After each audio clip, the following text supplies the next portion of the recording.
আসসালামু আলাইকুম, কেমন আছেন সবাই? তন্দ্রা বিলাস ব্লগে আপনাদের জানাই স্বাগতম। এখন বাজে 7টার মতন। আব্বু আম্মু সবাই, আব্বু গেছে ডাক্তার দেখাইতে, আম্মু গেছে বাবুদেরকে নিয়ে স্কুলে। তো আমি ভাবছি আব্বু হয়তো বা বাসায় আছে। আর এদিকে আমি উঠি করে উঠছি না, তো হঠাৎ করে দেখি যে প্রচুর পানির শব্দ আসতেছে। এমনকি রান্নাঘর থেকে পানি বাহিরে পর্যন্ত চলে আসছে। সে পানি টানি নিয়ে একাকার অবস্থা। সেই সকাল 7টা সাড়ে 7টার দিকে সে গোসলও করে ফেলছে। এদিকে আম্মু একটু ভাত করে গেছে, কিন্তু বাবু তো কোনোভাবেই খেতে চাচ্ছে না। তো ওর জন্য আবার একটু লুচি করে নিচ্ছি, যাতে ও সুন্দর মতো খেয়ে নেয়, জ্বালায় না। কারণ সকালে ঘুম থেকে উঠেই তো আমার মেজাজটা খারাপ হয়ে গেছে যে আল্লাহ, এই এত দুষ্ট ছেলে নিয়ে আমি করবোটা কি? ওকে আমি চোখের আড়ালই করতে পারি না, কোনো না কোনো দুষ্টামি সে করেই ফেলে। কিন্তু কিছু করার নেই, ওই যে মা হইছি, সহ্য তো করতেই হবে, ধৈর্যও ধরতে হবে। এদিকে বোনের বাসায় বোন প্রেজেন্ট নাই, তারপরে যদি ছেলে এত অন্যায় করে, এই অন্যায়গুলোকে আসলে ধামাচাপা দিব কিভাবে? প্রচণ্ড চোখে চোখে রাখতে হয় বাসার থেকেও। বাসায় তো আমি সব জিনিস সরায় রাখছি, এখানে তো আর কোনো জিনিস ওইভাবে সরানো নাই। এইখানে এসে আরও প্রেশারটা বেড়ে যায়, কারণ ও দুষ্টামির মাত্রাটা বাড়ায় ফেলে, বাসার স্পেসটা বেশি পায়, খুব পরিমাণে দুষ্টামি করে। তো যাই হোক, ও ছোটো মানুষ, ওকে আসলে সব বলে কয়ে লাভ নাই, ও ঘরবন্দি, ও কী করবে? যখন ও গ্রামে গেছিল তখন তো মাশাআল্লাহ খুব সুন্দর ঘোরাফেরা করছে, তাকে আমি ঘরেই আনতে পারি না, বাহিরে সবসময় ঘোরাফেরা, ছাগল নিয়ে খেলা, গরু নিয়ে খেলা। আর এদিকে ওই যে লুচি ভাজলাম, একটু একটু করে দিচ্ছি, একটু একটু করে খেয়ে নিচ্ছে। বাসায় তো এখন কেউ নাই, আমি একা আছি, তো আমি একটু চা বানায় নিলাম, লুচি দিয়ে খাবো। আর আম্মু দেখি যে সকালে উঠে সরাসরি ভাত করছে, কারণ একা একা তো অত কিছু করা যায় না। আর আমাকেও ডাক দেয় না, কারণ সারা রাত বাবু নিয়ে পেরেশানি হইতে হয় টুকটাক। তো এই জন্য দেখা যায় যে আম্মু আর আমাকে বলে না। তারপরে আমি আম্মুকে বলে যে তুমি আমাকে ডাক দিবা, কিন্তু ওই যে মা কোনোভাবেই সে ডাক দিবে না। সে মনে করে আমি তো আসলে বাবু নিয়ে পারি না, তো আমি একটু রিল্যাক্স করি, সেই কষ্ট করুক। আর এদিকে আমি চাই যে আমি একটু আম্মুকে হেল্প করি, আম্মুর একটু রিল্যাক্স হোক। এদিকে যে একটু বসে রিল্যাক্স করে খাবো, উপায় নাই। এর মধ্যে সে পটি করছে, সেটা পরিষ্কার করলাম, তারপরে তাকে কাছে নিলাম।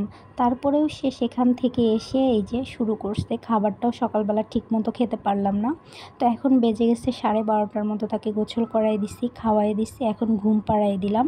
আর এখন আমি ঝটপট রান্না করতে চলে যাব, যাতে আম্মুর আর রান্নাঘরে কোনো কাজ না থাকে, একটু ঘুমাইতে পারে বা একটু শুইতে পারে। সারাদিন তো বাবুদের স্কুলের পেছনেই দৌড়াইতে হয় আম্মুকে। এ তো গেল আমার সারাদিনের বেসিক কাজকর্মে কথাবার্তা বললাম। তো চলেন, এখন তো রান্না করছি, চলেন আপনাদের সাথে একটু গল্প করি। আচ্ছা, আপনারা বলেন তো, সম্পর্কে থেকেও স্বাধীনতা দরকার? হ্যাঁ, ভালোবাসা মানেই একে অপরকে আটকে রাখা নয়। একটা সুস্থ সম্পর্ক তখনই গড়ে ওঠে যখন দুজন মানুষ একে অপরকে ভালোবাসার পাশাপাশি নিজ নিজ জায়গায় বেড়ে উঠতে দেয়। জানেন তো, অনেকেই আমাকে প্রশ্ন করে, এই যে আমি আমার সংসার ছেড়ে মাঝে মধ্যেই আপুর বাসায় এসে 15 দিন 20 দিন থাকি, তো আমার হাজবেন্ড আমাকে কিছু বলে কি বলে না? তো এটার উত্তর হচ্ছে এটাই যে সে আমাকে একটা স্বাধীনতা দিয়ে রাখছে। আর কেন দিচ্ছে জানেন?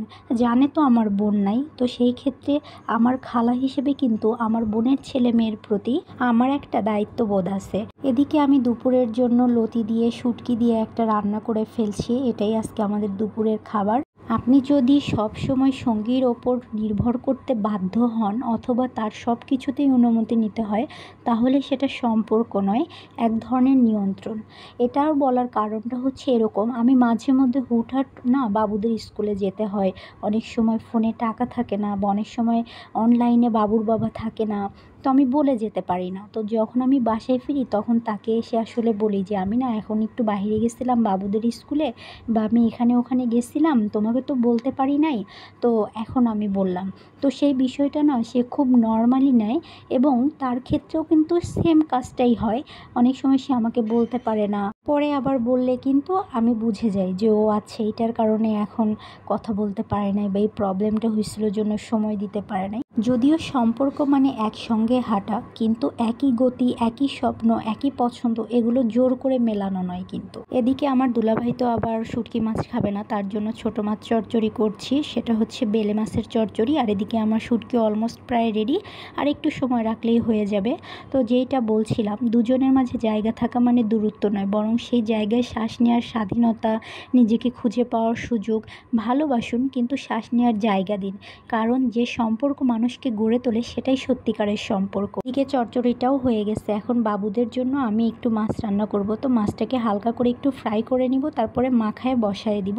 তো অ্যাজ ইউজুয়াল আমি তরকারি একটু দিছি ওদের জন্য, কারণ ওরা তো একদমই বাচ্চা মানুষ, তরকারি খেতে চায় না। তো বড় মাছ তো এই জন্য একটু আদা বাটা রসুন বাটা দিলাম, আর নর্মালি যে মশলাগুলো আমরা ব্যবহার করি খাবারে ওটাই দিছি, আর কয়েক চামচ আমি এইখানে টমেটো পেস্ট দিব।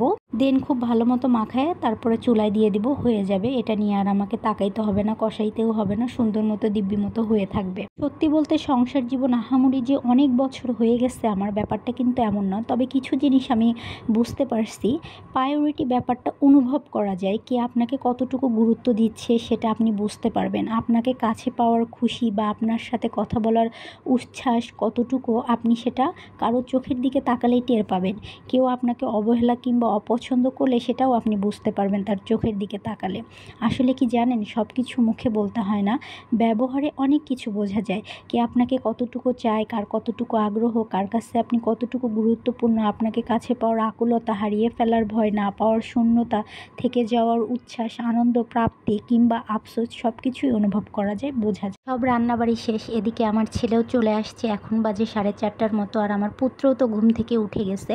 তো ভাই এসেই তো আগে তার ছোট ভাইকে নিয়ে ইচ্ছা মতো ডলাডলি মুসরামুসরি করতেছে, বলতেছি বাবা তুই একটু ফ্রেশ হ না, সে তার ভাইকে নিয়েই থাকবে। আর এই যে তার বোনও তো কম যায় না, এখন আবার 3টাকেই খাওয়াতে হবে, কারণ বোন ভাইয়ের জন্য ওয়েট করতেছিল, আর আমার ছেলে অনেক আগে খাইছে, তো 3টাকে একসাথে এখন আবার একটু খাওয়ায় দাওয়ায় দিতে হবে আর কি। এই যে আমি আপনাদের সাথে প্রায়োরিটির কথা বললাম না, কেন বললাম জানেন? এই যে সবাই আমাকে বলে ফেলেন না যে আমি কেন সংসার ছেড়ে আসি থাকি, তো বাবুর বাবা আমাকে বোঝে বা আমাকে প্রায়োরিটি দেয় বলেই কিন্তু আমি এই ছাড়টা পাই, না হলে কিন্তু পাইতাম না। আবার আমার শ্বশুরবাড়ির লোকজনও এটাকে খুব সুন্দর করে অ্যাকসেপ্ট করে, বিধায়ী আমি কিন্তু এতটা স্বাধীনতা নিয়ে চলতে পারি। আর এদিকে ওই যে গতদিন আপনাদের মনে আছে যে আমি চিকেন বল বানালাম, আমি তো না, আম্মু বানাইছে, আমি একটু শিখলাম আর কি। তো ওইটাই ওদেরকে ভেজে দিচ্ছি। আর এদিকে তাদের তো তর সহ্য হচ্ছে না, আমার ছেলে কোলে উঠে দেখবে আমি কি করতেছি, আমার মেয়েও পাশে, সেও আমাকে হেল্প করতেছে যে তোমাকে একটু ভেজে দিই, সেও আবার একটু নাড়াচাড়া দিল। আর এখন এগুলোকে খুব সুন্দর করে আমি ভেজে নিব লাল লাল করে, যদিও এতটা লাল লাল করে না, তারপর আমার আবার মনের খুঁতখুঁতানি, তো আমি একটু লাল লালই করে দিব। করব বলেন, আপু বেঁচে থাকতে তো আসলে আপু অনেক কিছু ওদেরকে করে খাওয়াতো, আর আমি তো খালা হিসেবে সেরকম কোনো দায়িত্বই পালন করতে পারি না ওদের ক্ষেত্রে। দেখা যায় যে সেভাবে ওদের আপু যেভাবে করতো আমি তো সেভাবে করে উঠতে পারছি না বা করতে পারি না বাচ্চা নিয়ে। তো সেই ক্ষেত্রে যখনই ওদের বাসায় আসি, বাবুকে ধরলে আমি একটা সাপোর্ট পাই। তো তখন দেখা যায় কি যে আপু যেগুলো ওদেরকে করে খাওয়াতো আমি সেগুলো করে দেওয়ার চেষ্টা করি। ওরা কেন জানি আগে থেকেই ডিমান্ডিং না, কোনো কিছু যে চাইবে, বলবে আমাকে এটা করে দাও, ওটা করে দাও, এই ধরনের ওদের মধ্যে আমি কোনো কিছু দেখি নাই।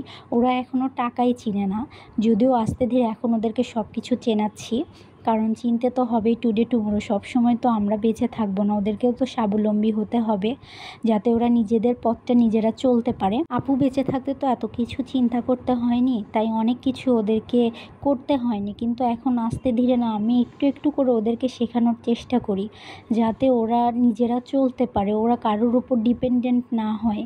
এই আমি যদি আজকে বেঁচে না থাকি, আমার আম্মু যদি বেঁচে না থাকে, তাহলে ওদের কি হবে? তো যাই হোক, এসব ইমোশনাল কথাবার্তা বলতে চাই না, বলতে গেলেই গলা ভারী হয়ে আসবে। এখন বাজে 5:30টার মতন, তো এখনও পড়াইতে বসবো না, 7টার দিকে পড়াইতে বসবো। তো এখন তারা মাস্টার মাইন্ড খেলবে, তো আমিও তাদের সাথে একটু খেলাধুলা করব। আর এদিকে খেলাধুলা কমপ্লিট করে ওদেরকে পড়ায়ে টড়ায়ে এসে দেখি যে দুলাভাই বাজার থেকে বাজার করে নিয়ে আসছে। এখন বাজে রাত 9:30টার মতন। তো ওই যে ঢাকা শহরের সবজি পানি দেয়া, তো আনতে আনতে দেখি করলাও পেকে গেছে। আর শাক আনতে বলছি, মানে শাকের বাজারটাই মনে হয় তুলে নিয়ে চলে আসছে। তো আম্মু এখন এটা বেছে নিবে, আর আমি আমার 3 ছেলে মেয়েকে খাওয়াবো। ওদের একটু এখন দেখি পড়ালেখা বাদ দেই, না পড়াই বা কী করব বলেন, সামনে পরীক্ষা। সব সময় তো আর ওদের পেছনে পড়া নিয়ে পড়ে থাকতে পারি না, ওই পরীক্ষার টাইমটাই ওদের কাছে এসে আমি একটু পড়ায় যাই। সেটা হইতে পারে পরীক্ষার 15 দিন আগে, 20 দিন আগে। আর এদিকে আমার ছেলের অত্যাচারে আমার মা তো কোনোভাবেই শাক বাছতে পারতেছে না, আর এদিকে আমার ছেলে মেয়ে এখনও পড়ালেখা করতেছে গুড বাচ্চার মতো। তো চলেন যাই, আজকের ভিডিওটা এখানেই শেষ করছি। সবাই ভালো থাকবেন, সুস্থ সুস্থ থাকবেন, সাবধানে থাকবেন। কে কোথা থেকে দেখছেন অবশ্যই আমাকে জানাবেন। আমার ভিডিওটা ভালো লাগলে একটা লাইক, কমেন্ট, শেয়ার করে দিবেন। আর আমার চ্যানেলটাকে অবশ্যই সাবস্ক্রাইব করবেন। ইনশাল্লাহ দেখা হবে পরের একটা ব্লগে।